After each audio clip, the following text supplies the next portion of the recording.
Welcome back to the show, everybody. Check out these headlines. Gasparino talking about U.S. default and a downgrade. Oh, my goodness. Central bank purchasing more gold. You're going to want to know about it. We got Chris Larsen is going to explain to us how RippleNet is going to replace Swift. We've been saying it forever, but I'm going to let you listen to him say it.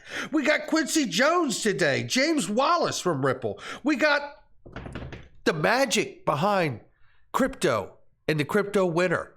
It may be a crypto miracle for XRP. Somebody roll that beautiful intro.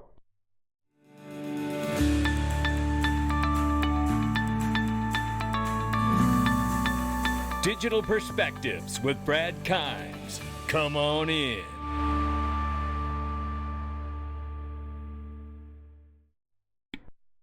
Welcome back to the show, everybody. You can follow us on TikTok, YouTube, and Twitter for exclusive content. Right now, $1.07 trillion market cap for cryptocurrency. We're up by 1.1%. Bitcoin, 21,800 plus. Ethereum, 1,500 plus. And we see Tether market cap at 68.4 billion, they say. And it's a 38-cent XRP. We're off by 6.9% on the 7-day. Hello, everybody's awake on this Sunday. And if you're not, you're about to be. Charles Gasparino shares with us here. Shout out to him. Breaking: Wall Street CEOs tell me they're growing increasingly anxious about Speaker McCarthy's debt ceiling strategy to go to the brink of default in order to get the White House concessions. Listen to this. They believe it will lead to another bond rating downgrade. Market volatility developing. Look, a downgrade is not good no matter what. And with the level of debt that we are facing, which I believe is insurmountable, by the way, this is not headed to a good place. I do not believe this ends well. I think it's time for a reminder, and David Morgan gives it to us. Shout out to him as well. At the end of 1925, the price of an ounce of gold was $20.63. At the end of 2020, an ounce of gold sold for $1,893.66. Over that 95-year period, the precious metal returned 4.87% compounded annually. Gold is up 94 times in terms of currency. You know, look, I mean, you guys know I was a customer first. This is why I'm stacking my pennies next to their dollars. Another central bank, Croatia this time, purchased nearly 2 tons of gold in December, worth more than $101 million. This goes along with China and Russia and other countries we reported doing exactly the same thing.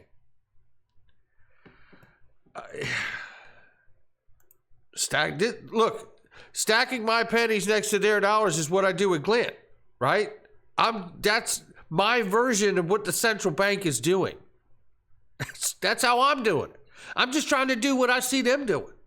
I'm doing it to scale. It's a very small scale at my house, but nevertheless, I'm still doing it to scale. That's the thing. Link underneath the description for Glint, and get your gold, put it on MasterCard, debit card, and have it on your phone. It's amazing. Check it out for yourself. Listen closely here. I have said this many times. He who has the gold makes the rules. But I've also added to that, he who controls the payment rails runs the world. And as of late, we know for a fact we have been watching countries like Russia and China and Iran and others come together to absolutely work around the payment rails that exist today to move money, and that is SWIFT. I want you to listen very closely here as Chris Larsen here from Ripple explains that RippleNet is in fact to replace SWIFT. And before I play the clip, let me show you this. Now take a look at that right there. Now, I put this together a long time ago. But this is what I believe when we hear Brad Garlinghouse and others at Ripple talk about doing the work, head down, shoulder to the grindstone, building the digital market infrastructure for the world. This is what I think of is that RippleNet, the new digital version or arm of SWIFT. PolySign, I believe. These are my beliefs, my opinions, right? It's not financial advice. PolySign, I believe. The new digital version of the DTCC. And if it's not the new digital version of the DTCC, then I believe it sits in front of the DTCC to help capitalize or tokenize all the capital markets. And quite possibly, that's why I believe Ripple could end up becoming a central bank, because I see them operating sound monetary policy on an asset that they can control when every month when it comes out, who gets it, how much goes on the back end, and how much they buy back off of the secondary market and redirect to on-demand liquidity, which does not involve speculation at all. Now, with that being said, now let's listen to Chris Larsen say this, and this is from a few years ago, but you need to hear it in context of where we are today. Stay with me. So from what I understand, Ripple solves two problems. One of the problems is the problem of expansive and sometimes impossible remittances between countries, right? Or like, let's say difficult remittances between countries. And the other one is the exchange rate, to optimize exchange rates. Is there any other also problem that Ripple solves? Yeah, so I'll probably put that in a different perspective. And important to note, Ripple is building applications that sit on top of these open source technologies, like the XRP ledger, which is open source, available to everybody, decentralized, and ILP, same thing, open source. You know, everybody can build on it. Nobody owns it, decentralized. But Ripple, as a company, builds an application called RippleNet. RippleNet does two things, two main things. One, it replaces things like SWIFT and correspondent banking, which are really at the heart of why cross-border payments are so antiquated, so expensive, and also are so prone to error, and when there's so little transparency into, okay, I sent my money, it hasn't been received for days, where is it? Right. You can't answer that in today's system. So RippleNet allows you to get that instant two-way communication, instant delivery from sender to the receiver, without errors, because it's atomic, it's with certainty. So that's one kind of key solution. And then the other solution is using XRP, using a digital asset, which we refer to as on-demand liquidity. So how do you also get rid of this problem of the world having trillions of dollars tied up in liquidity because payments take so long, and then, you know, either you're using a correspondent, which is very inefficient, bad experience, or you're having that to be big enough to have money placed all over the world. XRP, through this on-demand liquidity, makes it so a enterprise doing cross-border payments only has to hold local currency, and that's it. And then everything else can be utilized on demand to reduce those balances, and therefore the costs and the risks and the capital needs that you have today's antiquated system. Now that's Chris Larsen. Now, I don't know about you, boy, but I tell you, as a YouTuber, you can get attacked out here for talking these kind of positive things there, Chris. Got to be careful. Then there's this guy. Shout out to Digital Assets Investor for sharing this clip here. We're talking about Quincy Jones. This young man is so brilliant. I tell you, I've been fortunate enough to have him on this show a few times. And I want you to hear what he talks about. And now, think of this from where we've come from Chris Larsen and what he has said, and understanding how Chris Larsen sees RippleNet and XRP functioning in the world the way SWIFT does, and then replacing pre-funding accounts around the world. Now listen to this and understand this notion, this idea of how big the idea or size of the market really can be. The best way to look at that with XRP is, well, XRP, if you look at the entire liquidity in the market now, I think it's only like $50-60 billion worth of value in the XRP ecosystem.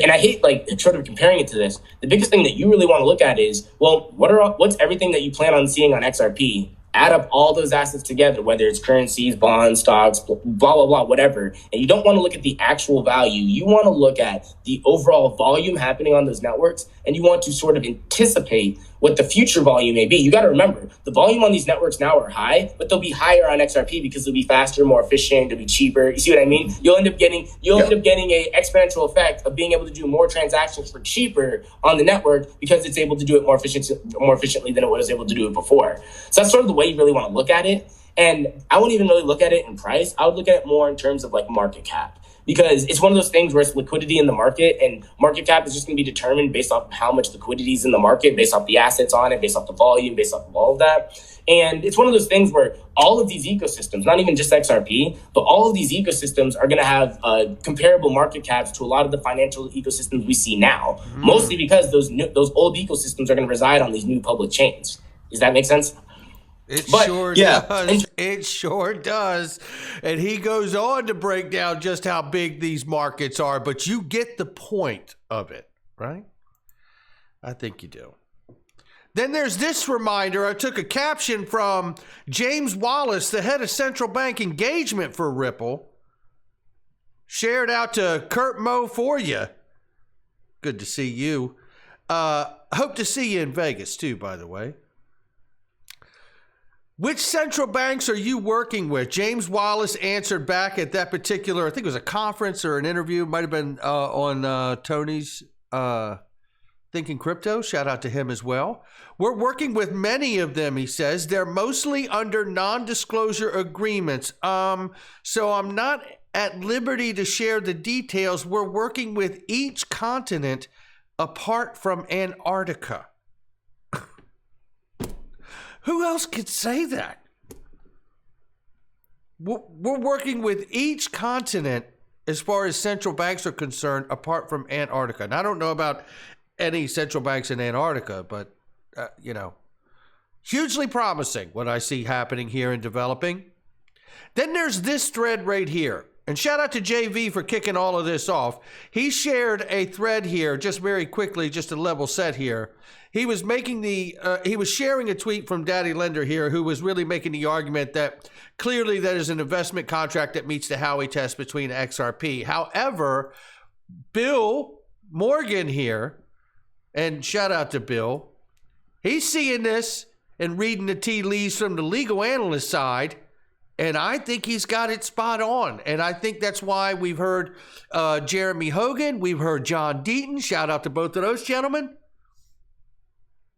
Say that this ruling might not be just one solid ruling. It may be a ruling based on, things that were done before the creation of RippleNet and on-demand liquidity, and then a ruling on those things thereafter. So we have to be prepared for a wide ruling and range of things to happen here. But he says, in response to people thinking that it was that it falls underneath a security designation, Bill Morgan says, "I don't think I've ever seen a piece of information that shows better how buyers of XRP in the secondary market are not in a common enterprise with Ripple. I think this is an excellent example Bill's making here.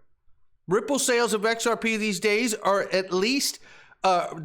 at least according to Ripple, are only related to on-demand liquidity. This is why I make a big deal about that on this channel." He goes on to say, money it earns from these sales are not pooled with monies paid by buyers of XRP in the secondary markets. The sales are for a consumptive use as far as I can ascertain. And he's absolutely right. The XRP from these sales is used as a bridge between currencies and transfers that take seconds. So it's not being held by participants in these transfers as an investment. They do not expect profits from the use of XRP. What they expect are lower costs, faster transfers than traditional means of cross-border payments. Ripple's contemporary sales of XRP for use in on-demand liquidity basically satisfy none of the prongs of the Howey test. I don't think you can make it any more clear. I completely agree with everything he just shared there. Then I thought this was really, really an interesting tweet here.